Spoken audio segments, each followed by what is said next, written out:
என் cycle நல்லா ஓடுது, எங்களை ஊருக்கு அந்த கரைக்கு கூட்டிட்டு போகுது. ஹோஹோ, பால் விற்க நான் கிளம்பிட்டேன்.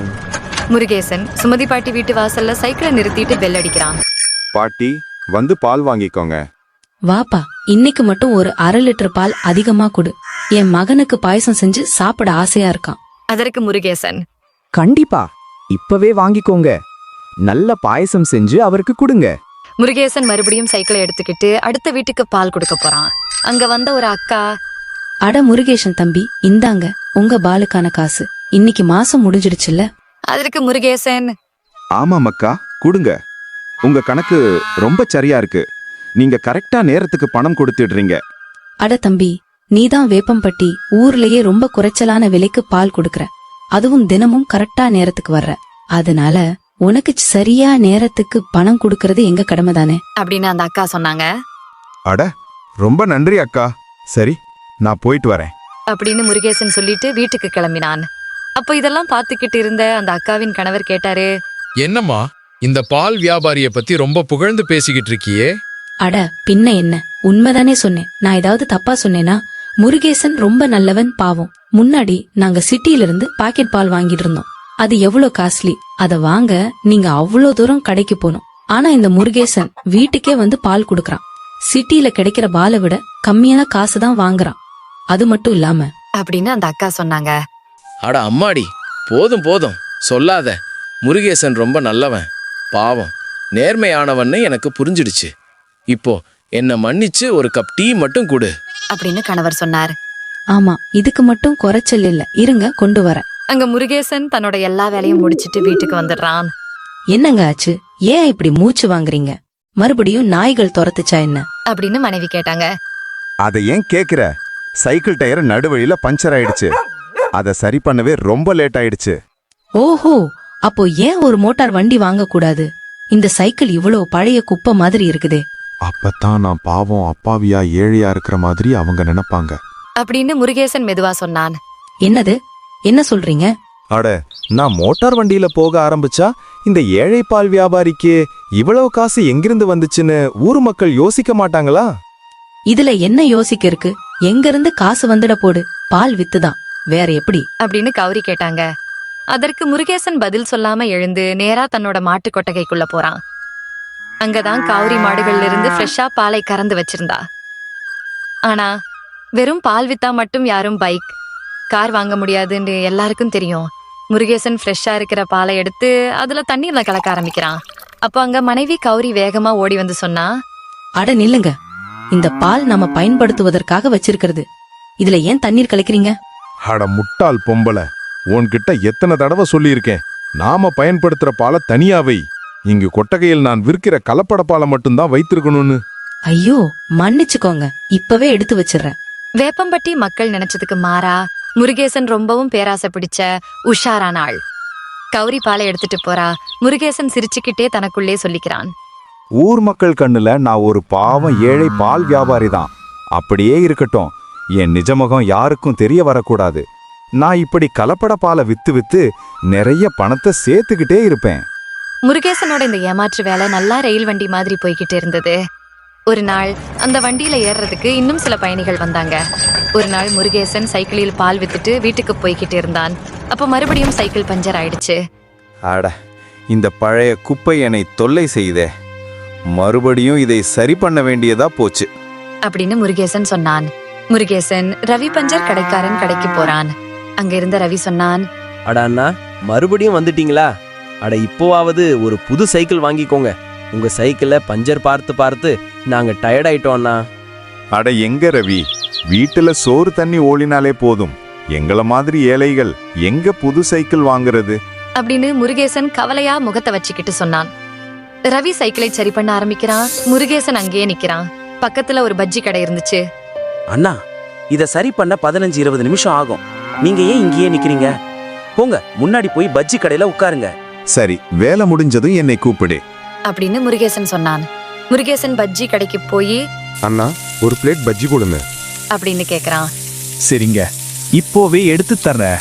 முருகேசனுக்கு நேர் எதிரே 2 பேர் உட்கார்ந்து இருந்தாங்க. 2 பேரும் ஏதோ வித்தியாசமா இருந்தாங்க. பணம் வசூல் பண்ற ரவுடிகள் மாதிரி முருகேசன் கொஞ்சம் உஷாரா உட்கார்ந்தான். திடீர்னு அவங்கள ஒருத்தருக்கு ரொம்ப சத்தமா இருமல் வருது. அடா என்ன பச்சிடா செஞ்சிருக்க நீ? நாக்கு எரியுது. அட என்னாச்சன்னா ஒரு நிமிஷம், நான் சீக்கிரம் தண்ணி கொண்டு வரேன். பஜ்ஜி கடைக்காரன் தண்ணி பானனையை திரண்டு பார்த்தபோது தண்ணி காலி ஆகி இருந்தது.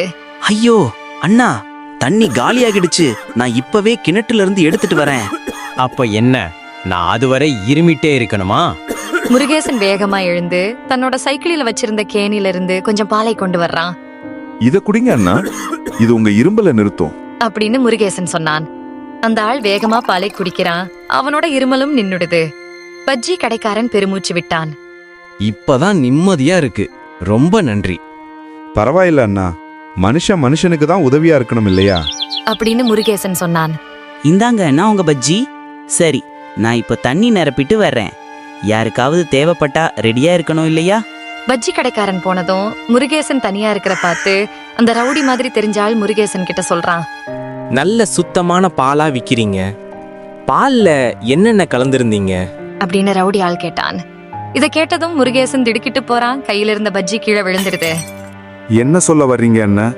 அப்படின்னு முருகேசன் கேட்டான். நாங்க சொல்ல வர்றது இதுதான். இந்த பால் ரொம்ப கலப்படமா இருந்துச்சு. ஒரு குடியிலேயே தெரிஞ்சு போச்சு.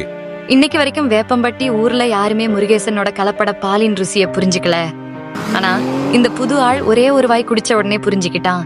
முருகேசன் ரொம்ப பயந்துடுறான். பாருங்க அண்ணா, இதை யார்கிட்டயும் சொல்லிடாதீங்க. வேணும்னா என்கிட்ட இருந்து கொஞ்சம் காசு வாங்கிக்கோங்க. என்னோட வருஷ கணக்கான தொழில், இதை நாசமாக்கிடாதீங்க அப்படின்னு முருகேசன் கெஞ்சினான். அதற்கு அந்த ரவுடி, அட, நாங்க உன்னோட தொழிலை நாசம் பண்ண வரல. அதுக்கு பதிலா உன்னோட தொழிலை இன்னும் சூப்பராக்க தான் வந்திருக்கோம். என்ன சொல்ல வர்றீங்க? அப்படின்னு முருகேசன் கேட்டான். இங்க பாரு, நீ கலப்படம் பண்றது உனக்கு பழக்கம்தான். அதனால நீ கலப்படத்தை நிறுத்தணும்னு நாங்க சொல்ல வரல. நீ உன் பால்ல இந்த அதிவேக சுவையொட்டி தூளை மட்டும் கலந்துடு. அந்த ரவுடி முருகேசன் கையில ஒரு பவுடர் பாக்கெட்டை கொடுக்கறான். இது என்ன பொருள் அண்ணா? இல்ல, நான் தடை செய்யப்பட்ட பொருளெல்லாம் வியாபாரம் பண்ண மாட்டேன். இதெல்லாம் நீங்களே வச்சுக்கோங்க அப்படின்னு முருகேசன் மறுத்தான். அப்போ நீ பால்ல தண்ணீர் கலக்கிற வியாபாரம் மட்டும்தான் பண்றியா? சரி சரி, பரவாயில்ல.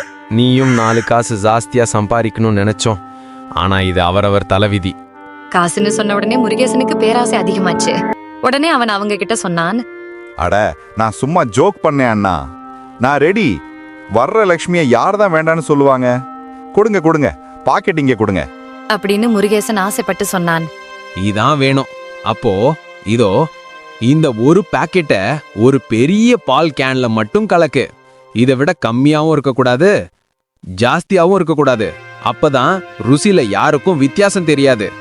அப்புறம் இத கலந்த பிறகு உன்னோட பாலுக்கான டிமாண்ட் ஊர்ல 4 மடங்கு ஜாஸ்தியாகும். இது எல்லாருக்கும் ரொம்ப பிடிக்கும். வேணும்னு நினைச்சாலும் இத குடிக்காம யாராலையும் இருக்க முடியாது. இது அதிக டேஸ்ட் கொடுக்கறதுனால இத நம்ம நாட்டுல தடை செஞ்சிருக்காங்க. நான் பிளாக்ல வாங்கி விக்கிறேன். ஒரு பாக்கெட்டோட விலை 1000 ரூபாய். அட, இது ரொம்ப ஜாஸ்தியாண்ணா அப்படின்னு முருகேசன் சொன்னான். அட, ஜாஸ்தியா இருக்கா? சரி, பரவாயில்ல, வாங்காத. இப்போ இந்த பஜ்ஜி கடைக்காரன் வருவான்ல, அவன்கிட்டே வித்துருவோம். இவன் சந்தோஷமா 1000 ரூபாய்க்கு வாங்குவான். அட, இல்ல நில்லுங்க, நான் காசு தரேன், இந்தாங்க அப்படின்னு முருகேசன் சொன்னான். அடடே, இதுதான் வேணும். சரி, அடுத்த வாரம் பாப்போம் அப்படின்னு ரவுடி ஆள் சொன்னான். முருகேசனோட சைக்கிள் சரியாகிடுச்சு. அவன் அந்த பாக்கெட்டை வாங்கிட்டு வீட்டுக்கு போனா. ஒரு பாக்கெட்டை பால்ல கலந்து விக்கிறதுக்கு ஊருக்குள்ள போனான். அவன் எல்லா பாலையும் வித்துட்டு கடைசியா சுமதி பாட்டி வீட்டுக்கு பால் கொடுக்க போனான். அப்போ கதிரவன் அங்க வந்தாரு. அவர் வேற யாரும் இல்ல, சுமதி பாட்டியோட மகன். அவர் சிட்டில பெரிய போலீஸ் அதிகாரியா வேலை பார்க்கிறாரு. இப்போ விடுமுறையில ஊருக்கு வந்திருந்தாரு. அட கதிரவன் அண்ணா, நீங்க எப்ப ஊருக்கு வந்தீங்க? அப்படின்னு முருகேசன் கேட்டான். நான் வந்து 2 நாள் ஆச்சுப்பா, லீவ்ல வந்திருக்கேன். அப்படியா? சிட்டில என்ன வேலை பாக்குறீங்க அண்ணா? அப்படின்னு முருகேசன் கேட்டான். நான் போலீஸ் அதிகாரியா இருக்கேன். போலீஸ் பேரை கேட்டதும் முருகேசன் பயந்துடுறான். கையில இருந்த பாத்திரம் தவறி கீழே விழுந்துச்சு. எல்லா பாலும் கீழே கொட்டிடுது. அப்போ அங்க வந்த சுமதி பாட்டி, அட என்னப்பா ஆச்சு? இந்த பால் எப்படி கீழே விழுந்துச்சு? அது தெரியாம கையில இருந்து பாத்திரம் நழுவிடுச்சு பாட்டி. பரவாயில்ல, வேற பால் கொடுங்க. அதற்கு முருகேசன் பயந்துகிட்டே சொன்னா. அட இல்ல பாட்டி, இன்னைக்கு பால் காலி ஆயிடுச்சு. நான் நாளைக்கு வரேன். இப்படி சொல்லிட்டு முருகேசன் வேகமா அங்கிருந்து சைக்கிள் எடுத்துட்டு ஓடிடுறான். இத பார்த்த சுமதி பாட்டி, இந்த சின்ன விஷயத்துக்காக இவ்வளவு பயந்து ஓடணுமா? கதிரவனும் சுமதி பாட்டியும் முருகேசனோட இந்த செய்கைய பார்த்து ரொம்ப வித்தியாசமா நினைக்கிறாங்க. இவனுக்கு என்ன ஆச்சு? இப்படி எல்லாம் முன்னாடி நடந்ததில்லையே. ஏதோ ஒரு விஷயம் இருக்கும். சரி வாங்க, நம்ம உள்ளே போலாம். ஐயோ, இன்னைக்கு பெரிய ஆபத்திலிருந்து தப்பிச்சேன். ஒருவேளை அந்த போலீஸ்காரனுக்கு உண்மை தெரிஞ்சிருந்தா இன்னைக்கு என் கதை முடிஞ்சிருக்கும். கண்டிப்பா மீதி வாழ்க்கை ஜெயில தான் கழிச்சிருக்கணும் அப்படின்னு முருகேசன் தனக்குள்ளே சொன்னான். என்னங்க ஆச்சு? ஏன் இப்படி மூச்சு வாங்குறீங்க? மறுபடியும் நாய்கள் துரத்துச்சா என்ன? ஆட சும்மா இரு நீ. இங்கிருந்து போ. எனக்கு தலை வலிக்குது. அதை இன்னும் ஜாஸ்தி பண்ணாத. இத கேட்ட மனைவி, என்னங்க நீங்க? நான் எப்ப பேசினாலும் உங்களுக்கு தலைவலி வந்துருது. ஓஹோ, அப்போ என்ன பிடிக்கலையா? உன் முன்னாடி வந்து உட்கார்ந்ததே பாவம். நான் இங்கிருந்து போறேன் அப்படின்னு முருகேசன் சொன்னான். முருகேசன் கோபத்துல வீட்டுக்கு வெளியே போக ஆரம்பிக்கிறான். அப்போதான் கொஞ்ச தூரத்துல கதிரவன் வர்றத பார்க்கிறான். அட கடவுளே, இவர் மறுபடியும் ஏன் இங்க வர்றால? அப்படின்னு முருகேசன் பயந்து தனக்குள்ளே சொன்னான். முருகேசன் வேகமா வீட்டுக்குள்ளேயே ஓடிடுறான். பாத்தீங்களா, நான் இல்லாம இருக்க முடியல இல்லையா? ஆட சும்மா இரு நீ. இங்கிருந்து போ. நான் உள்ள வரலாமா? ஐயா, நீங்க இங்கேயா? வாங்க வாங்க. அப்படின்னு முருகேசன் பவ்யமா சொன்னான். ஆமா, பால் கீழே விழுந்துச்சுல்ல, அதனால உங்க வீட்டுக்கு போய் பால் வாங்கிட்டு வர சொல்லி அம்மா சொன்னாங்க. உங்க மேல அவங்களுக்கு அவ்வளவு நம்பிக்கை. பக்கத்துல இருக்கிற கடையில வாங்கிட்டு வர சொன்னேன். ஆனா அவங்க முருகேசன் வீட்டுல தான் பால் வாங்கணும்னு சொன்னாங்க. அட அப்படியா? அது பாட்டியோட பெருந்தன்மை. நான் சாதாரணமான ஒரு பால் வியாபாரி தான். அப்படின்னு முருகேசன் சொன்னான். அப்படி தெரியலையே. வேப்பம்பட்டி ஊர்ல உங்களை பத்தி நிறைய பேசுறாங்க. நான் எந்த சாதாரண பால் வியாபாரிக்கும் இவ்வளவு பேர் இருக்கிறத பார்த்ததில்ல. முருகேசன் கொஞ்சம் பயந்துட்டு கௌரிகிட்ட, இவருக்கு டீ கொடு. நான் இவங்களுக்காக பால் எடுத்துட்டு வரேன். இவங்க சிட்டில இருந்து வந்தவங்க, பெரிய போலீஸ் அதிகாரி. அப்படின்னு முருகேசன் சொன்னான். அடேங்கப்பா, நீங்க உட்காருங்க, நான் இப்போ உங்களுக்காக டீ கொண்டு வரேன். முருகேசன் மாட்டு கொட்டகைக்கு போய் சுத்தமான பாலை கறக்கிறான். அவன் தனக்குள்ளேயே சொன்னான், அட, இப்ப நான் என்ன பண்ணுவேன்? இவருக்கு எப்படி கலப்பட பால் கொடுப்பேன்? அவர் போலீஸ் ஆச்சே, ஈஸியா கண்டுபிடிச்சிடுவாரே. ஒருவேளை சுத்தமான பால் கொடுத்த சுமதி பாட்டிக்கு ருசி வேற மாதிரி தெரியும். அட, நான் நல்லா மாட்டிக்கிட்டேனே. அப்படின்னு முருகேசன் தனக்குள்ளே புலம்பினான். முருகேசன் யோசிச்சுக்கிட்டே இருந்தான். அங்க கௌரி டீ போட்டு எடுத்துட்டு வர்றா. எடுத்துக்கோங்க, சூடா டீயும் பன்னீர் பக்கோடாவும் சாப்பிடுங்க. முருகேசன் கொட்டகையிலிருந்து வெளியே வந்து ஒரு காரணம் சொல்றான். ஐயா, மன்னிச்சிடுங்க. இன்னைக்கு எவ்வளவு வெயில் தெரியுமா? மிச்சம் இருந்த பால் எல்லாம் திரிஞ்சு போச்சு. மன்னிச்சுக்குங்க. நீங்க இவ்வளவு தூரம் வந்தீங்க, ஆனா பால் இல்ல. அப்படின்னு முருகேசன் போய் சொன்னான். அட பரவாயில்ல, விடுங்க. இன்னைக்கு எங்க அதிர்ஷ்டத்துல உங்க வீட்டு பால் இல்லைன்னு இருக்கு. அதனால என்ன, பரவாயில்ல விடுங்க. ஆனா தங்கச்சி செஞ்ச டீயும் பக்கோடாவும் ரொம்ப நல்லா இருக்கு. சுத்தமான பால், பன்னீரோட ருசி சூப்பரா இருந்துச்சு. நான் இப்போ கிளம்புறேன். கதிரவன் அங்க இருந்து கிளம்பினாரு. பின்னாடி இருந்து முருகேசன் கோபத்துல கௌரி கிட்ட சொல்றான். அட, எதுக்கு பக்கோடா செஞ்ச? டீ மட்டும் கொடுத்தா பத்தாதா? இதுக்கு மேல ருசி கொடுக்க கூடாதுன்னு சொன்னேன்ல. அப்படின்னு முருகேசன் கோபமாக சொன்னான். அதற்கு கௌரி, என்ன பேச்சு பேசுறீங்க? விருந்தாளிகளை நம்ம கடவுள் மாதிரி மதிக்கணும் இல்லையா? ஓஹோ, உன்கிட்ட சண்டை போடுறதே வேஸ்ட். அப்படின்னு முருகேசன் சொல்லிட்டு கோபத்துல முருகேசன் அங்கிருந்து போறான். கதிரவனுக்கு பயந்து கொஞ்ச நாளைக்கு முருகேசன் யாருக்கும் பால் கொடுக்க போகல. உடம்பு சரியில்லைன்னு போய் சொல்லிடுறான். ஒரு நாள் அந்த ரவுடி ஆள் முருகேசனை பார்க்க வீட்டுக்கு வந்தான். என்னடா நடக்குது? பால் வியாபாரி, நீ ஏன் எங்க கிட்ட இருந்து பாக்கெட்டுகளை வாங்க மாட்ற? வேற யார்கிட்டயாவது டீல் பேசிட்டியா? அட இல்ல, வேப்பம்பட்டி ஊர்ல ஒரு போலீஸ்காரன் வந்து தங்கியிருக்கான். அவன் இருக்கும்போது நான் கலப்பட பால் விற்க முடியாது. கொஞ்ச நாள் வெயிட் பண்ணணும் அப்படின்னு முருகேசன் சொன்னான். அதற்கு ரவுடி, சரி, அப்போ நாமளும் விற்க கூடாது, வெயிட் பண்ணலாம். இதே மாதிரி முருகேசன் மற்றும் ரவுடிகளின் வேலை கொஞ்ச நாளைக்கு நின்னு போச்சு. ஒரு நாள் திடீர்னு முருகேசன் கதிரவன் காலையிலேயே பேக்கை எடுத்துக்கிட்டு ட்ரெயின் ஸ்டேஷன் பக்கம் போறத பாக்குறான். அவருக்கிட்ட போய், அட அண்ணா, நீங்க திரும்ப போறீங்களா? அப்படின்னு முருகேசன் கேட்டான். ஆமா முருகேசா, எனக்கு இன்னைக்கு சிட்டிக்கு ட்ரெயின் இருக்கு. அடுத்த தடவை வரும்போது கண்டிப்பா உங்க வீட்டுல வந்து சுத்தமான பாலும் பன்னீரும் சாப்பிடுறேன். தங்கச்சியை கேட்டதா சொல்லு. அப்படின்னு சொல்லிட்டு கிளம்பினாரு. முருகேசன் சந்தோஷமா மாட்டு கொட்டகைக்குள்ள போறான். அவன் தனக்குள்ளேயே சொன்னான், ரொம்ப நல்லது. இப்போ மறுபடியும் பால் வேலைய ஆரம்பிக்கலாம். அங்க போய் பார்த்தா கௌரி முன்னாடியே பாலில் அந்த பாக்கெட் பவுடரை கலந்துகிட்டு இருந்தா. அதை பார்த்த முருகேசன், அட என்ன நடக்குதுங்க? அதற்கு கௌரி, அது ரொம்ப நாளா நீங்க வேலைக்கு போகல, அதனால இன்னைக்கு உங்களை வேலைக்கு போக சொல்லலாம்னு நினைச்சேன். இந்த பாக்கெட் இங்கதான் இருந்தது, அதனால நானே கலந்திரலாம்னு நினைச்சேன். இதை கேட்ட முருகேசன் கோவமாக சொன்னான், அட நீ உன் வேலையை மட்டும் பாரு, என் வேலையில மூக்க நுழைக்காத, போ இங்க இருந்து. முருகேசன் பால் கேனை எடுத்துட்டு போறான். கௌரி கடுப்பாகி கீழே கிடந்த மீதி 4 பாக்கெட்டையும் எடுத்துக்கிட்டு தனக்குள்ளே சொல்லிக்கிறா, எப்ப பார்த்தாலும் சத்தம் போட்டுட்டே இருக்காரு, இவரோட வேலையை ஈஸியா செஞ்சு கொடுத்தால கத்துறாரு. 5 பாக்கெட்டையும் பால்ல போட்டதுனால இவருக்கு தானே ஈஸியா போச்சு, ஒரு நாளும் புரிஞ்சுக்கவே மாட்டாரு அப்படின்னு கௌரி தனக்குள்ளே புலம்பினாங்க. கௌரி 5 பாக்கெட்டையும் கலந்தது முருகேசனுக்கு தெரியாது. அவன் பாலை ஊர் முழுக்க பிரிச்சு கொடுத்துட்டு வீட்டுக்கு வந்து உட்கார்ந்தான். எத்தனை நாளாச்சு? இன்னைக்கு தான் வேலை செஞ்சேன், ரொம்ப டயர்ட் ஆகிட்டேன் அப்படின்னு முருகேசன் தனக்குள்ளே சொன்னான். முருகேசன் ரெஸ்ட் எடுக்க உட்கார்ந்தப்போ திடீர்னு கதிரவன் அங்க வந்து அவனோட காலரை பிடிச்சு நிறுத்துறான். கதிரவனை பார்த்ததும் முருகேசனுக்கு பயத்துல உசிரே போயிடுது. அண்ணா, நீங்க எப்படி இங்க? அப்படின்னு முருகேசன் பயந்து கேட்டான். அட பால் வியாபாரி, கலப்பட புல் விக்கிறதெல்லாம் கூட பரவாயில்ல, ஆனா பால்ல இவ்ளோ டேஸ்ட் கொடுக்கும் தூளை யாரு கலப்பா? இது தடை செய்யப்பட்ட பொருள் அப்படின்னு கதிரவன் கோபமாக சொன்னார். அதற்கு முருகேசன் மழுப்பலாக சொன்னான், என்னது? நீங்க என்ன பேசுறீங்க?